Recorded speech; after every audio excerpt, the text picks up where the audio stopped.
ಬುದ್ಧಿಗೆ ಬಲಿಯಾಗಿ ನೀರಿಸಿ ಕಥೆಯೂ ಮುಗಿದಿತ್ತು. ಹೇಳಿದ್ದು ಸುಳ್ಳಾಗಬಹುದು, ನೋಡಿದ್ದು ಸುಳ್ಳಾಗಬಹುದು, ಹೇಳಿದ್ದು ಸುಳ್ಳಾಗಬಹುದು, ನೋಡಿದ್ದು ಸುಳ್ಳಾಗಬಹುದು. ನಿಧಾನಿಸಿ ಯೋಚಿಸಿದಾಗ ನಿಜವು ತಿಳಿಯುವುದು, ನಿಧಾನಿಸಿ ಯೋಚಿಸಿದಾಗ. ಕೊಂಡವರು ಬೇಟೆಗಾರರು. ಅವರ ಬೇಟೆಯ ಸಂಭ್ರಮದ ಕ್ಷಣದಲ್ಲಿ ಅವರು ಕುಣಿದು ಕುಪ್ಪಳಿಸುವ ಒಂದು ಕ್ಷಣವನ್ನು ಈಗ ನೀವೆಲ್ಲರೂ ವೀಕ್ಷಿಸಲಿದ್ದೀರಿ ಬೇಟೆಗಾರರ ನೃತ್ಯದ ಮೂಲಕ.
ಮೊರೆ ಹೋಗುತ್ತೇವೆ.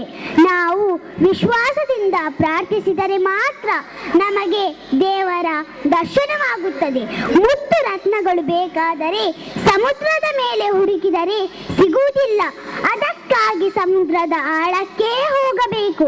ದೇವರಿಗೆ ನಾಮಗಳು ಹಲವು ಇದ್ದರೂ ದೇವರು ಒಬ್ಬರೇ. ಏಕೈಕ ದೇವರಲ್ಲಿ ನಾವೀಗ ಅತಿಯಾದ ಭಕ್ತಿಯಿಂದ, ಪವಿತ್ರ ಹೃದಯದಿಂದ ಹಾಗೂ ಆತ್ಮವಿಶ್ವಾಸದಿಂದ ಪ್ರಾರ್ಥಿಸೋಣ. ಈಗ ಕೃಷ್ಣನೇ ಬೇಗನೆ ಬಾರೋ.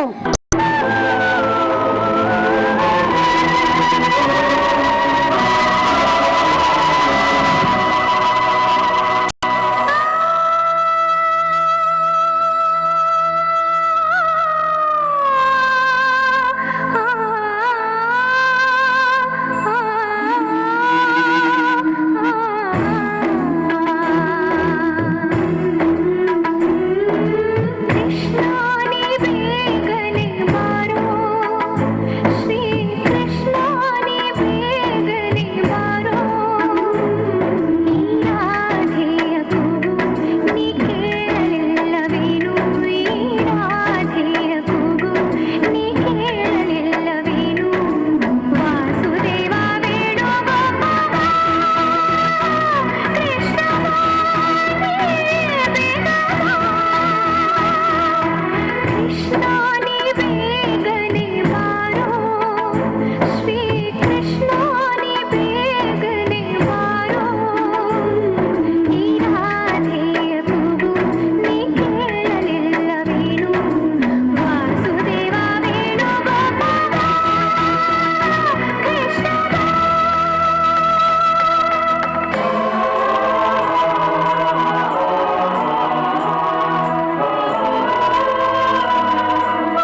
ಖಂಡಿತ ಸತ್ಯ.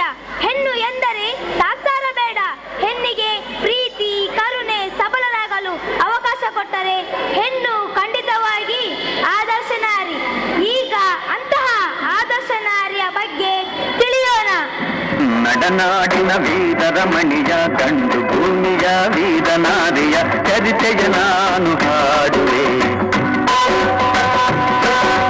ಕನ್ನಡ ನಾಡಿನ ವೀರರಮಣಿಯ ಗಂಡು ಭೂಮಿಯ ವೀರನಾರಿಯ ಚರಿತೆಯ ನಾನು ಹಾಡುವೆ.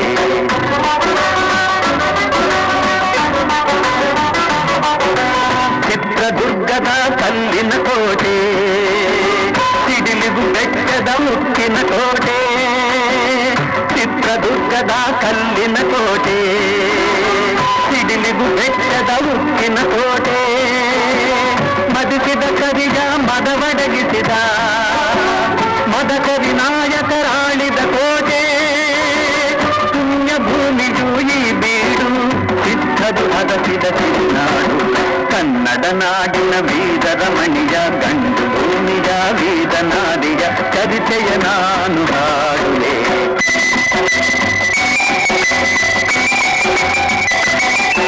ಭೂಹಜಾದರು ಅಲೆದು ಬಂದರು, ಹೈದರಾಲಿಗೆ ವಿಷಯ ತಂದರು. ಚಿತ್ರದುರ್ಗದ ಕೋಟೆಯಲ್ಲಿ ವಾಯುವ್ಯ ದಿಕ್ಕಿನೆಡೆ ನೋಡು ಎಂದರು. ಕಳ್ಳದಂಡಿಯ ತೋರಿದರು, ಲಜ್ಜೆ ಹತ್ತಲು ಹೇಳಿದರು. ಕನ್ನಡ ನಾಡಿನ ವೀರರಮಣಿಯ ಗಂಡು ಭೂಮಿಯ ವೀರನಾರಿಯ ಚರಿತೆಯ ನಾನು ಹಾಡುವೆ.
ಕಾವಲಿನವನು ಗುಪ್ತದ್ವಾರದ ಬಳಿಗೆ ಬಂದನು. ಮಾತು ಹೊರಡದೆ ಜನದ ರಾಶಿಯ ಬಳಿಯ ತಂದನು. ರಣಚಂಡಿ ಅವತಾರವನು ಕೋಟೆ ಸಲಹಿದ ತಾಯಿಯನು.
ಮೊಗ್ಗದ ಓಗವ್ವ.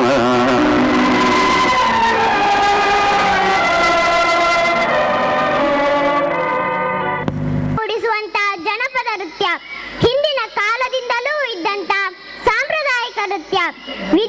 ವಿದ್ಯಾರ್ಥಿನಿಯರು ಜನಪದ ಹಾಡಿಗೆ ಹೆಜ್ಜೆ ಹಾಕುತ್ತಿದ್ದರೆ ಹೆಜ್ಜೆಯ ತಾಳ ಗೆಜ್ಜೆಯ ನಾದವು ನಮ್ಮೆಲ್ಲರಿಗೂ ಮುದ ತರುವುದು. ಇದೀಗ ಡೆನನ ಡೆನನ ನೃತ್ಯ ವಿದ್ಯಾರ್ಥಿನಿಯರಿಂದ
ಶಿಕ್ಷಣವನ್ನು ನೀಡಿದರೆ ವಿದ್ಯಾರ್ಥಿಗಳಲ್ಲಿ ಶಿಸ್ತು, ದಕ್ಷತೆ ಮತ್ತು ಕ್ರಿಯಾತ್ಮಕ ಶಕ್ತಿಯ ಸಂಚಲನೆಯಾಗುವುದರಲ್ಲಿ ಸಂದೇಹವೇ ಇಲ್ಲ. ಈಗ ದೊಡ್ಡವರಿಗಾಗಿ, ಹಿರಿಯರಿಗಾಗಿ, ಪ್ರಬುದ್ಧ ಪ್ರೇಕ್ಷಕರಿಗಾಗಿ ನಮ್ಮ ರಂಗನಾಟಕ ಚಿನ್ನದ ಚೆಂಡು.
ನನ್ನ ನಾಟಕದ ಕಥೆಯನ್ನು ಕೊಳೆತ ಜುಜುಬಿ 100 ಗ್ರಾಂ ಮಾಂಸಕ್ಕೆ ಮಾರುವುದು ಬೇಡ.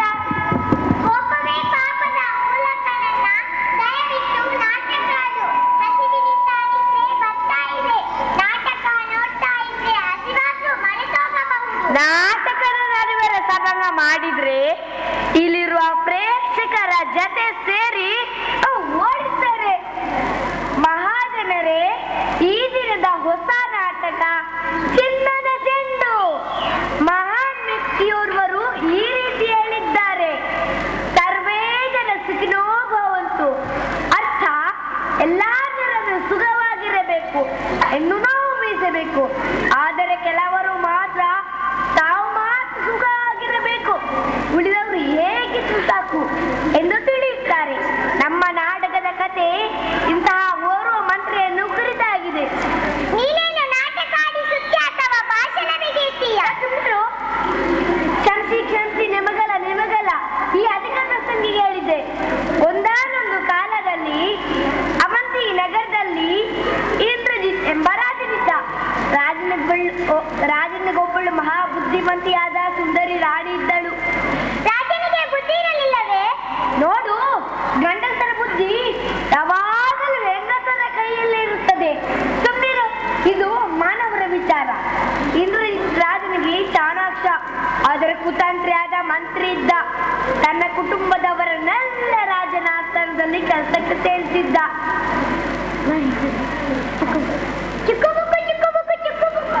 ಕೊಂಕಣ ರೈಲಿನಲ್ಲಿ ಅವರು ಬಂದು ಸೇರಿದ ಹಾಗೆ. ನೋಡು, ಅದನ್ನೆಲ್ಲ ನಾವು ಟೀಕ್ ಮಾಡಬಾರ್ದು. ನಾನೆಲ್ಲಿದ್ದೇನೆ? ಅವಂತಿ ನಗರ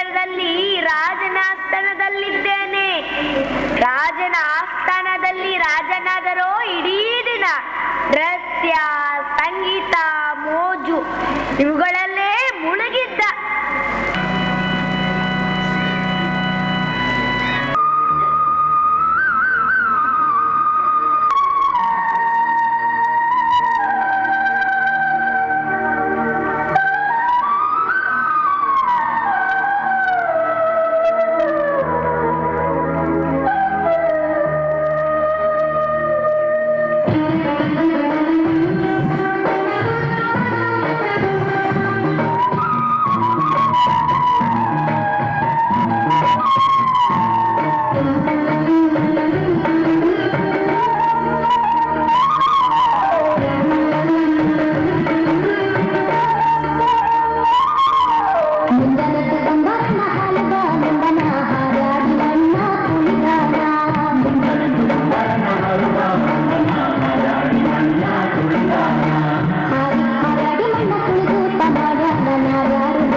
ಒಂದು ದಿನ ನನ್ನ ಗಂಡನನ್ನೇ ಪ್ರಶ್ನಿಸಿದಳು. ಗಂಡನನ್ನ ಪ್ರಶ್ನೆ ಮಾಡಿದ ಹೆಂಡತಿಯರೆಲ್ಲ ಜಗಳ ಗಂಟಿಗಳಂತೆ, ಹೌದಾ? ನೋಡು ನೋಡು, ನನ್ನ ಮನೆ ವಿಷಯಕ್ಕೆ ಬರಬೇಡ.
ಮತ್ತು ಯಾವ ಧ್ವನಿಯಲ್ಲಾದರೂ ಮಾತನಾಡಬಲ್ಲ ಕಲಾವಿದ, ನೆನಪಿಟ್ಟುಕೋ.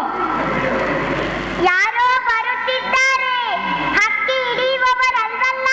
ಹೆದರಬೇಡ, ಬಹುಶಃ ಕಳ್ಳರ ಗುಂಪಾಗಿರಬೇಕು. ದಂಡು ಪಾಳ್ಯದವರು ಅಥವಾ ಕಂಬಾರ ಪಳ್ಳಿಯವರು? ಇಲ್ಲಿದ್ರೆ ಅಪಾಯ. ಬಾ ಬಾ, ಬೇಗ ಜಾಗ ಖಾಲಿ ಮಾಡೋಣ.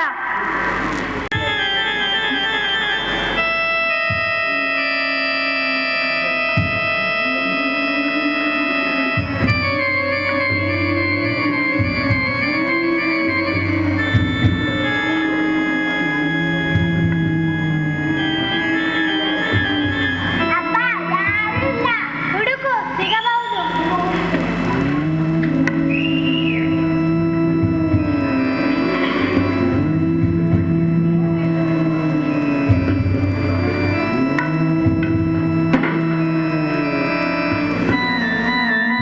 ಗುಣವಂತಿ, ನೋಡಿ, ಆ ಕಡೆ ನೋಡು. ಯಾವುದು ದೊಡ್ಡ ಪ್ರಾಣಿಯಂತೆ ಕಾಣಿಸ್ತಾನೆ. ಹೆಗಲಲ್ಲಿ ದೊಡ್ಡದಾದ ಚೀಲ, ಕೈಯಲ್ಲಿ ಕೋಲು, ಕೋಲಿಗೆ ಬೆಳ್ಳಿಯ ಕಟ್ಟು, ಕೈಬೇಡಲ್ಲಿ ಪಳಪಳ ಹೊಡೆಯುವ ಚಿನ್ನದ ಉಂಗುರ. ಗುಣವಂತಿ, ನಿನ್ನ ಭಾಗ್ಯ ಕಣೆ, ಭಾಗ್ಯ. ಬೇಗ ದೆವ್ವವಾಗಿ ಬಾರೆ. ನೋಡು ಮಗ ಸುಂದರ, ನಿಮ್ಮಮ್ಮ ಪ್ರಯಾಣಿಕನನ್ನು ಹೆದರಿಸಿ ಬೆದರಿಸಿ ಹೇಗೆ ದರೋಡೆ ಮಾಡ್ತಾಳಂತ ನೋಡು. ನೀನು ಕೆಲಸ ಕಲಿಬೇಕು ಮಗ, ಉದ್ಯೋಗನಾಗಬೇಕು ಕಂದ. ನಮಸ್ಕಾರ ಸ್ವಾಮಿ. ಊರಿಗೆ ಹೊಸಬರಂತೆ ಕಾಣಿಸ್ತೀರಿ. ಯಾವ ಊರಾಯಿತು ತಮ್ಮದು? ನಾನಲ್ವಾ ಪ್ರಯಾಣಿಕ. ಆವಂತಿ ನಗರದಿಂದ ಮರಾವಂತಿ ನಗರಕ್ಕೆ ಕಾಲ್ನಡಿಗೆಯಲ್ಲಿ ಪ್ರಯಾಣ ಮಾಡುತ್ತಿದ್ದೇನೆ. ಹಾಗಾದರೆ ಈ ಊರಿನ ಬಗ್ಗೆ ನಿಮಗೇನು ಗೊತ್ತಿಲ್ಲವೇ? ಇಲ್ಲ, ಗೊತ್ತಿಲ್ಲ. ಏನಿದೆ ವಿಶೇಷ ಈ ಊರಲ್ಲಿ? ಈ ಊರಲ್ಲಿ ವಿಶೇಷ ಬಹಳವಿದೆ. ಈ ದಾರಿ ಬಹು ಅಪಾಯ. ಸಂಜೆ ಆಯಿತೆಂದರೆ ಇಲ್ಲೊಂದು ದೆವ್ವವಿದೆ. ಈ ದಾರಿಯಲ್ಲಿ ಸಂಚರಿಸುವ ಪ್ರಯಾಣಿಕರನ್ನು ಕೊಂದು ರಕ್ತ ಕುಡಿಯುತ್ತದೆ. ನಾನಲ್ವಾ ಪ್ರಯಾಣಿಕ ಹಾಗೂ ಲೇಖಕ. ದೆವ್ವ ಎದುರಾದರೆ ಪರಸ್ಪರ ಸುಖ ದುಃಖ ಕೇಳಿಕೊಂಡು ದೆವ್ವದ ಬಗ್ಗೆ ಒಂದು ಪುಸ್ತಕ ಬರೆಯುತ್ತೇನೆ. ಸ್ವಾಮಿ, ಅದು ನಿಮ್ಮನ್ನು ಕೊಂದು ಬಿಡುತ್ತದೆ. ಪರವಾಗಿಲ್ಲ, ನನ್ನನ್ನು ಕೊಂದರೆ ನಾನು ಸತ್ತು ದೆವ್ವವಾಗ್ತೀನಿ. ಅಂದಾಗೆ ದೆವ್ವ ಗಂಡೆ ಹೆಣ್ಣೆ? ದೆವ್ವ ಹೆಣ್ಣು, ಬಹಳ ಸುಂದರಿ. ಇನ್ನು ವಯಸ್ಸು 30 ವರ್ಷ. ಸ್ವಾಮಿ, ದೆವ್ವ ಬರ್ತಾ ನಿಮ್ಮ ಗಂಟು ಮುಟಕ್ಕೆ ಬಿಸಾಕಿ ಓಡಿ ಸ್ವಾಮಿ, ಪ್ರಾಣ ಉಳಿಸಿಕೊಳ್ಳಿ. ಬಾ ಮಗ ಸುಂದರ.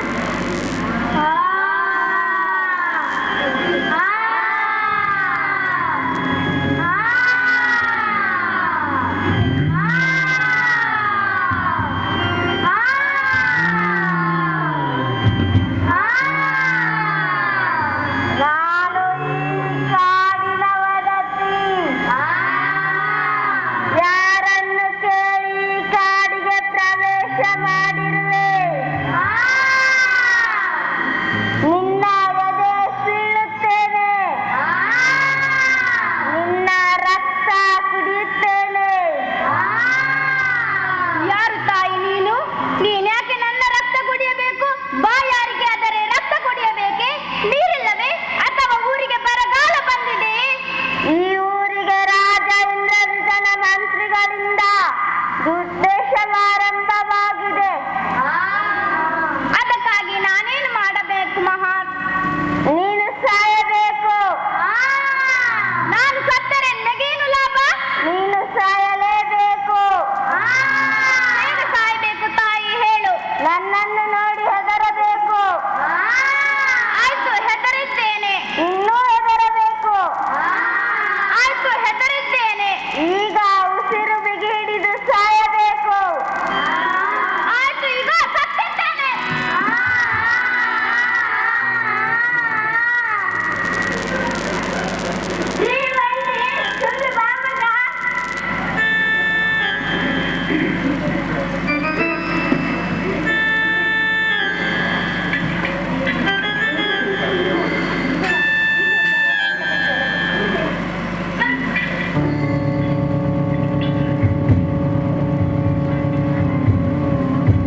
ನಿಮ್ಮಮ್ಮ ನಿಜವಾಗ್ಲೂ